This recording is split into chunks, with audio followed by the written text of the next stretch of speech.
देव जय देव घाळीनुतांगण वंदित चरण डोळ्यात पाहिन रूप तुझे प्रेमे आलंगिन आनंदी पूजन भावे उवाळीन मणे नवा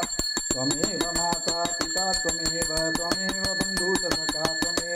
त्वमेव विद्या द्रविणं त्वमेव सर्वं मम देव देव कायेन वाचा मनसेन्द्रियैर्वा बुद्ध्यात्मना वा प्रकृते स्वभावः करोमि यद्यत् सकलं परस्मै नारायणाय समर्पयामि।